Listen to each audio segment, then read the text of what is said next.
There is a lot to elk hunting because there's a balance. You have to be patient, and there's going to be some hard work involved physically, and then there's going to be, you're not really sure if you're going to be able to have the opportunity to get a shot or get close. You have to keep trying and persevering to see if it all is going to work out. And then that's when I rely on my faith, and thank you, God, for giving us this opportunity.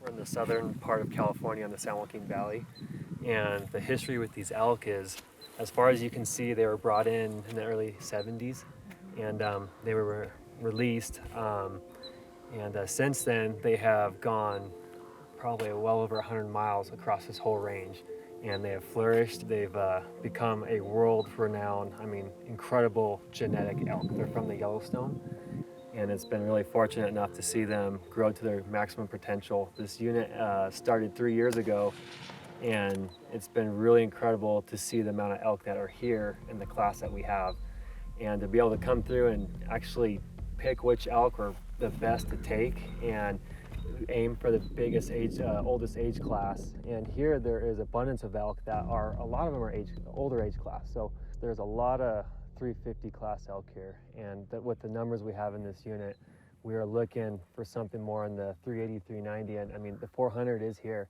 and it's been good to have that much opportunity here, because that gets us to get to look through a lot of the older age class.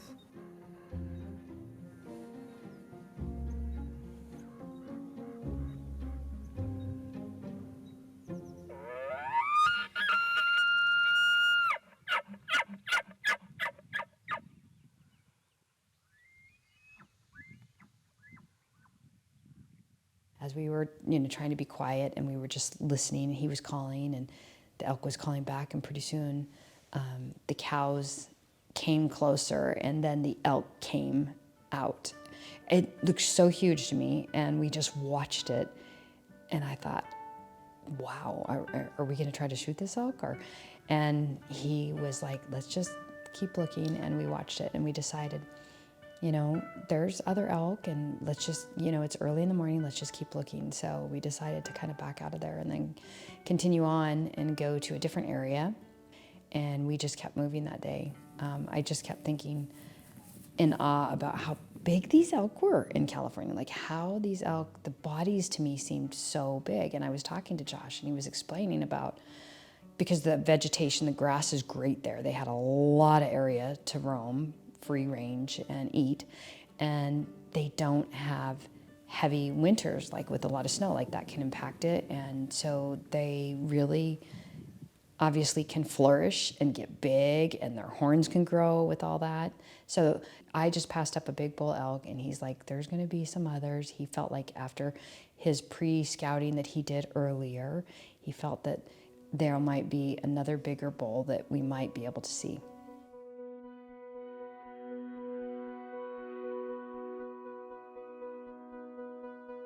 Hunting, I always feel close to God out in the wilderness, and when I see God's beauty, I think of a lot, which was the gospel of Jesus Christ, the parables.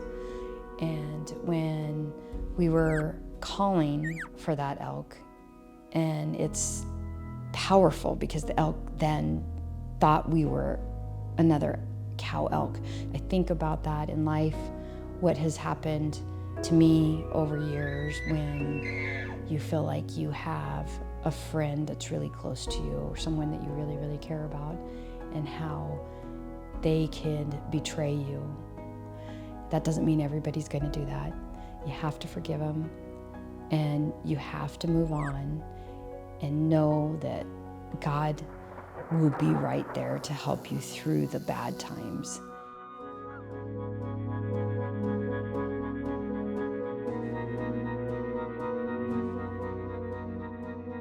I think it was right before afternoon when we were kind of glassing, looking, hiking through the mountains, and Josh said, I see something, let's be quiet.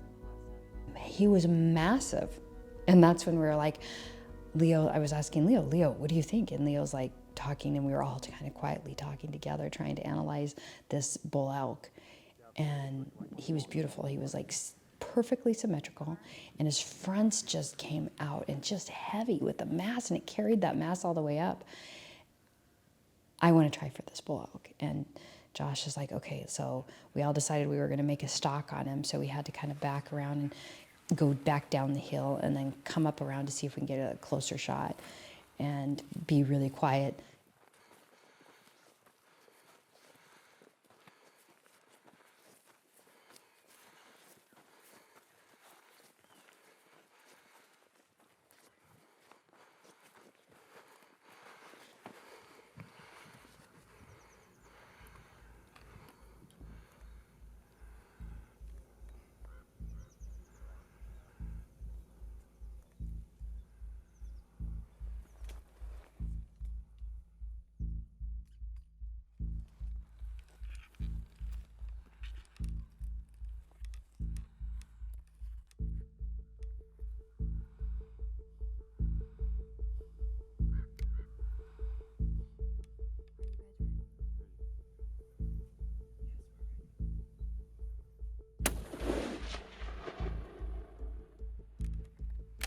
Shot, reload. Shoot him in the shoulder, Cari. Caught him. Good hit, Cari. He's down. He thought Good he hit. just. He's going. Nice. I'm like, right, right there. And then, Good work. No, we were it was close. Close round. Wow. Good job. Yeah, that was good. He's good. He's good. He's big. His beams are chunk. He's a big bull. the mass that he carries all the way up, down is amazing. He's got a lot of mass. Like, Look at his front. Look at his forks. Look at the wave on it. He's All right. gorgeous.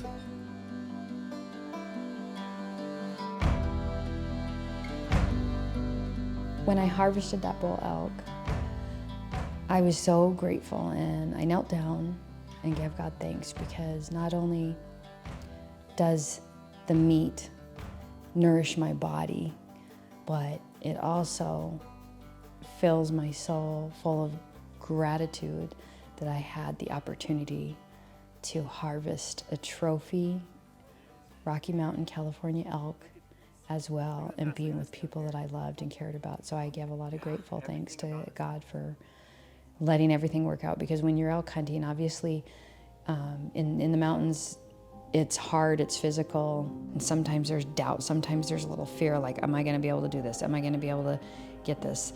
There's a lot of trees in the way. I don't know if I'm gonna be able to get a shot. You don't know if it's gonna show up or which one's gonna show up, and you just have to go out there and give it your all. And when it all comes together perfectly, it's special.